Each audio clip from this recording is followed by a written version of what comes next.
Day 4 के question आज start है। क्वेश्चन फर्स्ट है, आज के राजस्थान को 19वीं शताब्दी में राजपूताना नाम किसने दिया? देखो, राजस्थान को राजपूताना नाम देने वाले जो थे वो जॉर्ज थॉमस। आंसर ही बी राइट है। इसको जॉर्ज थॉमस भी बोलते हैं। और इसमें आगे कोई भी लाइन लिखी रहे, बस आपको ध्यान रखना है राजस्थान को राजपूताना नाम जॉर्ज थॉमस ने दिया। क्वेश्चन सेकंड, इसमें देखो 1 2 3 4 जो डले हुए हैं नंबर, ये है कि आपके जो चारों दिशाओं में जो सबसे कॉर्नर पे जो गांव है, मतलब जिस ज़िले का जो गांव है वो याद रखना है। अब ज़िला तो सबको याद रहता है, लेकिन गांव आजकल पूछा जाता है।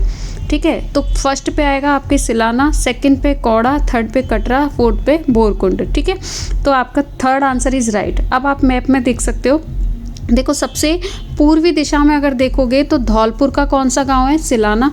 ठीक है, और उत्तरी में देखोगे तो श्रीगंगानगर। श्रीगंगानगर सबको याद रहता है, लेकिन श्रीगंगानगर का कौन सा है? कौड़ा गांव। ठीक है, उसके बाद पश्चिम का कौन सा है? जैसलमेर। और जैसलमेर का गांव कौन सा है? कटरा। और इसी तरीके से दक्षिण में बांसवाड़ा। बांसवाड़ा का कौन सा है? बोरकुंड। फिर आपका थर्ड, राजस्थान का राज्य खेल है। राजस्थान का राज्य खेल बास्केटबॉल है। ये एक वन लाइनर क्वेश्चन है, मैक्सिमम टाइम पूछ लिया जाता है, इसलिए मैंने ये क्वेश्चन डाल दिया है। आपको भी याद रख लेना है और बस आप सारे क्वेश्चंस लर्न करना। आज भी मैंने एक क्वेश्चन डाला है पुरानी वीडियो में से, और लेकिन उसका आंसर मैं आज नहीं बताऊंगी, उसका आपको याद रखना है। इसका आंसर जो है वो थर्ड है, बास्केटबॉल। क्वेश्चन फोर्थ, राजस्थान इतिहास का जनक किसे कहा जाता है? राजस्थान के इतिहास का जनक G.H. ओझा को कहा जाता है। ये क्वेश्चन बहुत ज़्यादा आजकल कई सारे पेपर में पूछ लिया है, तो थोड़ा ध्यान रखना। राजस्थान के इतिहास का जनक किसे कहा जाता है? G.H. ओझा को कहा जाता है। सिंपल है, लिख लेना, अच्छे से याद कर लेना, 2-3 बार वीडियो को रिवाइज करना, अपने आप याद हो जाएगा। नेक्स्ट क्वेश्चन है, इसमें देखो राजस्थान का अक्षांशीय और देशांतरीय विस्तार पूछा है। अक्षांशीय विस्तार होता है लंबवत, और देशांतरीय विस्तार जो होता है वो ऐसे तिरछी आड़ी रेखा जो होती है वो होती है। ठीक है, तो आपको याद क्या रखना है, इसमें 23 डिग्री 3 से 30 डिग्री 12 उत्तरी अक्षांश और 69 डिग्री 30 से 78 डिग्री 17 पूर्वी देशांतर।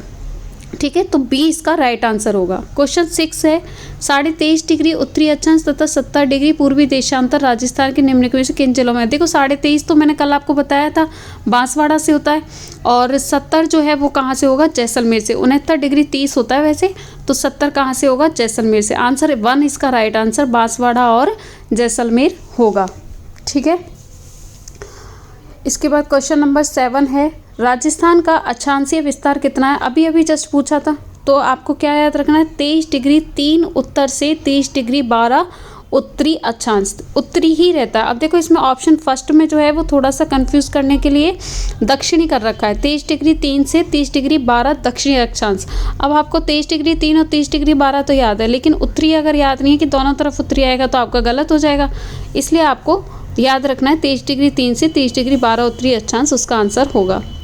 क्वेश्चन 8 है, राजस्थान का क्षेत्रफल भारत के कुल क्षेत्रफल का कितना प्रतिशत है? ये बेसिक है, याद कर लेना। राजस्थान का टोटल क्षेत्रफल 3,42,239 वर्ग किलोमीटर है, जो मैंने कल बताया था, और वो पूरे भारत का 10.41% है। आंसर सी इज राइट है। ठीक है, सी आंसर राइट होगा।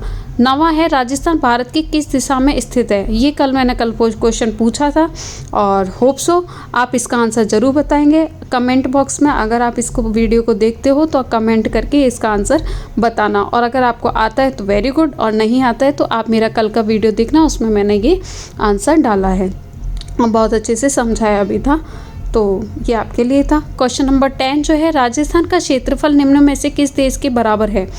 अपना देखो, अपने राजस्थान का टोटल क्षेत्रफल कितना है? कल भी मैंने बताया था और आज फिर से बता रही हूँ, 3,42,239 वर्ग किलोमीटर है।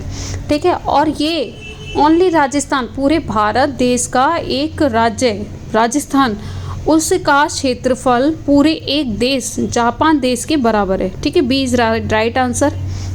इस तरीके से आज के आपके 10 क्वेश्चन कंप्लीट हो चुके हैं। वीडियो पसंद आया हो तो लाइक करना, शेयर करना, कमेंट करना, सब्सक्राइब करना, इससे मुझे और मोटिवेशन मिलेगा। कल आप सबने लाइक किया, मुझे बहुत अच्छा लगा, तो होप सो आप आगे भी करोगे। आपको पसंद आया हो तो कंटिन्यू रखना।